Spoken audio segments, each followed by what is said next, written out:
Umulan umaraw, sila lang naman yata yung kilalang nagtitinda ng halo-halo dito sa Tondo. Dahil nagsimula sa isa, at ngayon meron na silang 6 na branch. Bunga nung kasipagan nila, sila lang naman yung kilala dito sa Tondo na meron 15 toppings ng halo-halo and meron din 20 pesos na maa-avail nyo na mga kunyelo nila. Kaya ano, tara, kain!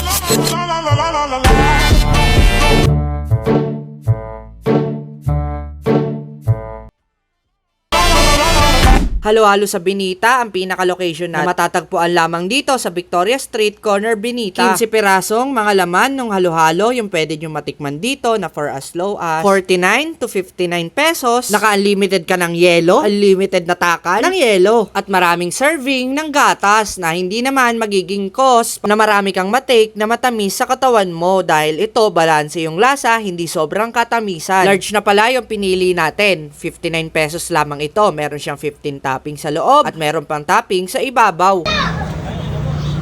So ayan mga syoktongan, nandito tayo ngayon sa halo-halo sa Binita. Matatagpuan lang to dito sa Binita Corner Victoria sa Gagalangin Tondo. So eto yung mga in-order natin. Meron din silang mga ganito, leche flan, ube. Tapos syempre yung special nila na halo-halo na 59 pesos pero overload yung serving. So tiktikman na natin siya.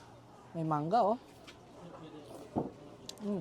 Ang pinatimpla ko dito, white sugar lang na timpla kasi hindi tayo masyadong mahilig sa matamis.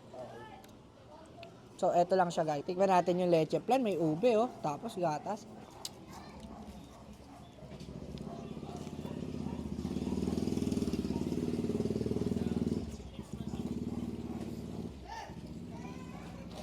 Daming laman. Legit. Saktong-sakto to. Kakatas lang namin kumain. Yung mo, natabunan na yung kutsara ko. Guys, ang sarap. Guys, sobrang sarap nito. Halo-halo sa Binita. Walang tapon. Meron din pala silang saging kunyelo na super creamy overload. For 30 pesos, guys, ganito karami na yung serving ng kanilang saging kunyelo. Walang vlogger to pero vlogger ako. Tikman na natin tong overload. Sabayan natin ng saging. Oh.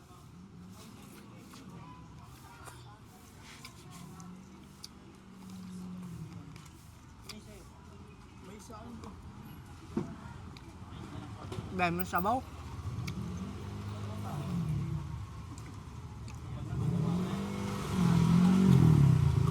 Halo-halo sa Binita guys. Highly recommend para sa inyo to kung mahilig kayo sa mga dessert. Merienda, panghimagas. Saktong-sakto para sa inyo to. Bisa niyan guys.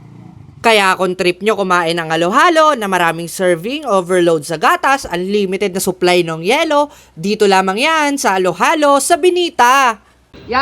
Lumpiang gala na naman ah. Lumpia yan, alam ko na kasi. Lumpia sariwa yan, boss. Oo, lumpia sariwa, boss. Since 2002, nagtitinda na siya ng lumpia at yung consistency ng timpla niya wala pa rin pinagbago. 2 dekada na ang lumipas sa pamamagitan ng pagtitinda ng lumpiang gala na ganito. Napagtapos niya ang kanyang mga anak sa pag-aaral, ikot-ikot siya from Tondo, Caloocan, Malabon, at maaaring ilan sa ating mga taga-Kamanaba na tikman na rin yung kanyang lumpiang gala. Kaya tara, kain!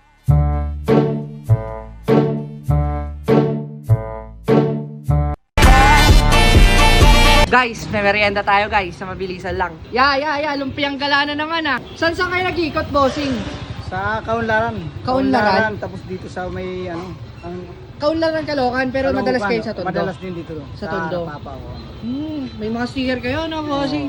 Okay lang pa-order ako? Si Ninja oh. Ninja. Mga Suki mo yan no? Suki ko rin yan. Suki mo na, bossing no? Pwede ba ako order niyan ya? Pwede. Magkano ba yan? 20 lang, may 20, may 10. May 20, may 10. Lumpiang gala sa Tondo pero nakabike. Nakabike. Kasi boss yung iba Nakapingga. Oo, yung matawag doon, parang taho. Saklay. Saklay no? Oo, saklay. Ayan, araw-araw ka bumabiyahe ya? Araw-araw. Sa'yo to? Sarili. Ilang years ka na nag-ano? 22 years na. 22 years na? 2002, 23 na. 2002 eh. So 2002, so halos 2 dekada ka na, lagpas 2 dekada ka na. Lampas na. Ito yung tinitinda mo, boss. Oh, yan. Sa litre po ako nauwi. Sariling recipe na, boss. Sarili. Legit? Galing. Sige, bossing, okay lang pa-order ako. Ano ba yung pangmalakasan mo dyan? Yung pang-basic lang na tao? May 10, may 20. May 10, may 20. Sige, pa-order ako ng isa. Ito yung manghang. Ayun, sakto sa bata. Wala yun. Guys, andito tayo ngayon sa Tondo. Meron tayong tiyempuhan na rolling cart na Lumpiang sariwa. Pang dekada na si tatay. Tapos, original yung recipe niya, walang pagbabago. Isa sa mga masasarap na kinakainan dapat natin na lumpia is yung consistency nung lasa nila.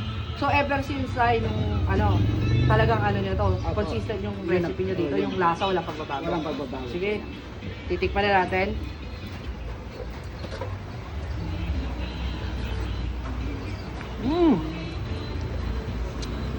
Pag kumakain talaga ako nito, mga syoktong ko.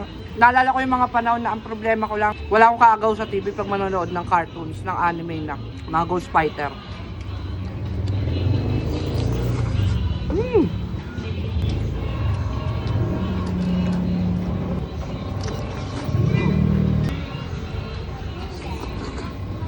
Sarap. Hoy, Pogi! Magtsampurado ka muna sa gabi. Walang ganun eh. Kung may baga ng mama mo, eto naman, baga mo to. At kung champurado sa gabi, pwede na yun. Dahil meron sila, champo crumble na magkakahalo. Dito lang sa Cavite. Hindi, pati sa Mars.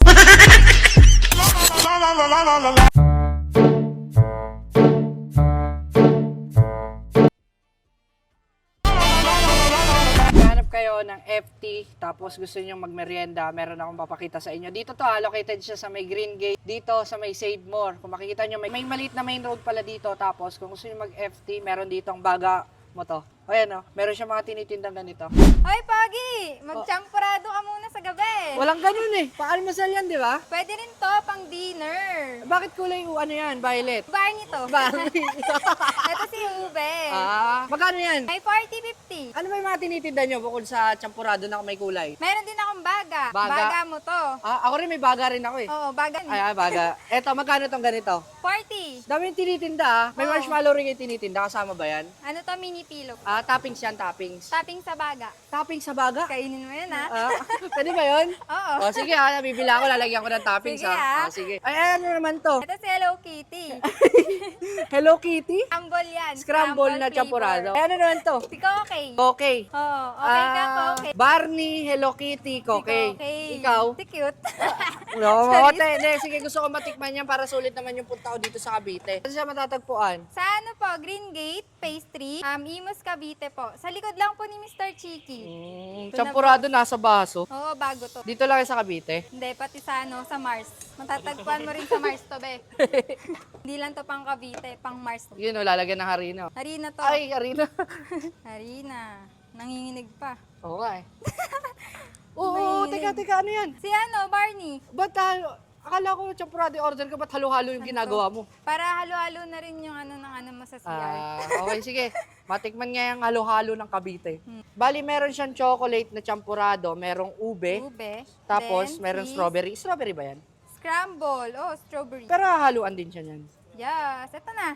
Oo. Pinaka the best among the rest. Grabe naman yun, te. Di mo naman sinabi may combo meal. Baka pwedeng toppings niyan, baga. Gusto mo try? Wag na.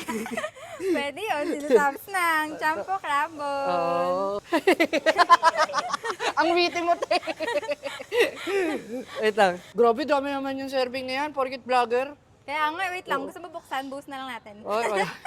Okay na yan. Mga syokto ko, nandito tayo ngayon sa Baga mo to na matatagpuan lamang dito sa may Imus Cavite sa Green Gate. Nasa hilera siya ng maliit na main road. Pakikita niyo yung pinaka-landmark niya is yung Save More. Baga mo to, tsaka champo crumble. Tikman na natin to, guys. Syempre, sarap.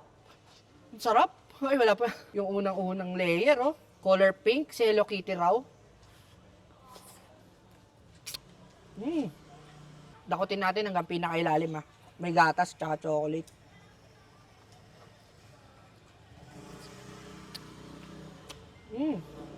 Bisa, pare. Scramble na champurado. Isa pa.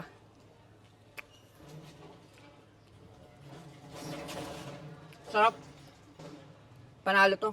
Walang tapon, guys. Tapos, ito naman yung baga mo to. Lalagyan natin ng suka. Guys, meron marshmallow yan, First ever sa Cavite na merong marshmallow na baga tapos suka, 'Di ba? Tikman natin, Bisa, pre.